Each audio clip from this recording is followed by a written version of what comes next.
મૈપસી ફાઉન્ડેશનમાં આ વખતે તો છે ને ઘઉં માટે ઘણા બધા લોકોએ સહકાર આપ્યો, એ બધાનો પણ આભાર.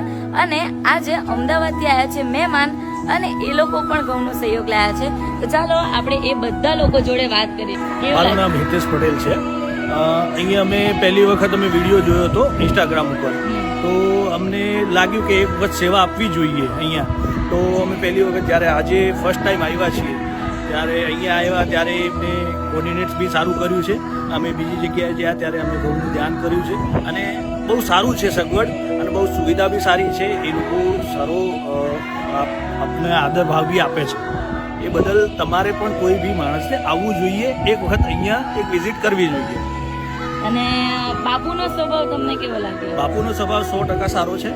એ કહે છે કે જેટલું બને એટલું આપણે ફાઉન્ડેશનમાં સેવા આપીએ એટલું સારું છે. વ્યક્તિગત આમ જોવા જઈએ તો એમનો સ્વભાવ બહુ બેસ્ટ છે. અને વિડીયોમાં જોતા હતા અને રિયલમાં જોયું તો કેવું લાગ્યું? વિડીયોમાં જોયું ત્યારે એમ લાગતું હતું કે નાનું છે હશે, પણ અહીંયા આવ્યા ત્યારે એમ લાગ્યું કે નહીં, ફાઉન્ડેશન બહુ મોટું છે અને સગવડ બી સારી છે. અહીંયા આવીને આપણે સેવા આપવી જોઈએ, એ બદલ હું વિનંતી કરું છું. Thank you so much. તો શું નામ છે તમારું? મોદી રમણીકર કાંતિલાલ.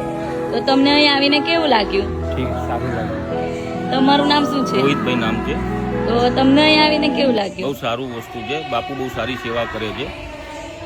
તમને અહીં કેવું લાગ્યું? સરસ સરસ. તમે શું કહેવા માંગશો?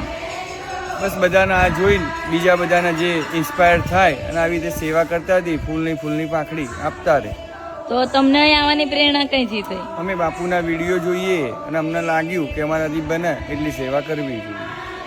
તમને કેવું લાગ્યું અહીં? મને સારું લાગ્યું અને સેવા કરવા જેવી છે અહીંયા. તમને કેવું લાગ્યું અહીં? બહુ સરસ લાગ્યું. અહીં સેવા કરવા જેવું સ્થાન છે. તો ફરીથી અહીં આવવા માંગશો? હા, ચોક્કસ, 100%. આપ સૌનો ખૂબ ખૂબ આભાર. અને વિડીયોમાં તો અમે બતાવીએ છીએ, પણ એમ પણ કહીએ છીએ કે રૂબરૂ આવો અને જુઓ કે કેટલી બધી સંસ્થાઓ બની ગઈ છે. એટલે કે હવે આપણા મૈપસી ફાઉન્ડેશનમાં 7 સંસ્થાઓ છે. કઈ કઈ સંસ્થાઓ છે તે તમે કોમેન્ટમાં જણાવો.